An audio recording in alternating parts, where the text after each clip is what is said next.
Mahkamah Konstitusi (MK) memutuskan menghapus ketentuan presidensial threshold atau ambang batas minimal persentase pengusungan pasangan calon presiden dan wakil presiden pada pasal 222 Undang-Undang Nomor 7 Tahun 2017 tentang pemilu karena bertentangan dengan Undang-Undang Dasar Negara Republik Indonesia tahun 1945.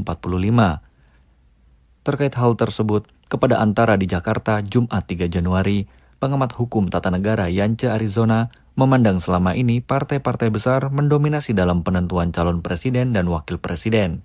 Sehingga menurutnya, penghapusan presidensial threshold dapat mengatasi monopoli elektoral dan pengajuan capres-cawapres dapat diusulkan setiap partai politik tanpa terikat dengan ambang batas 20% kursi di DPR.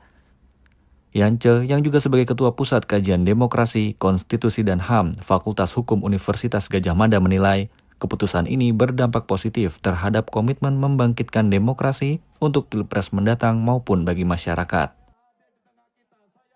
Masyarakat sebagai pemilih punya opsi yang lebih banyak untuk menentukan calon presiden dan wakil presiden yang dianggap paling tepat untuk menyalurkan aspirasi mereka.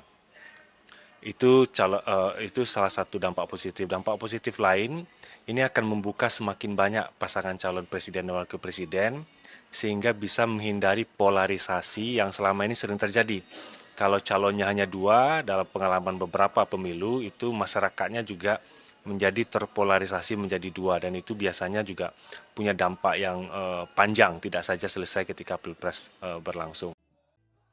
Selain itu, ia mengatakan dampak lain dari keputusan ini masih perlu diperhatikan selama proses berlangsung yang kemudian ditindaklanjuti oleh DPR. Sebelumnya, perkara penghapusan presidensial threshold ditolak MK sebanyak 32 kali.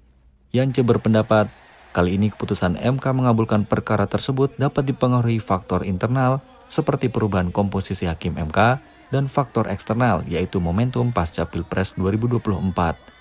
Dari Jakarta, Setianka Harfiana, Irfan Syah Nasution, Kantor Berita Antara mewartakan.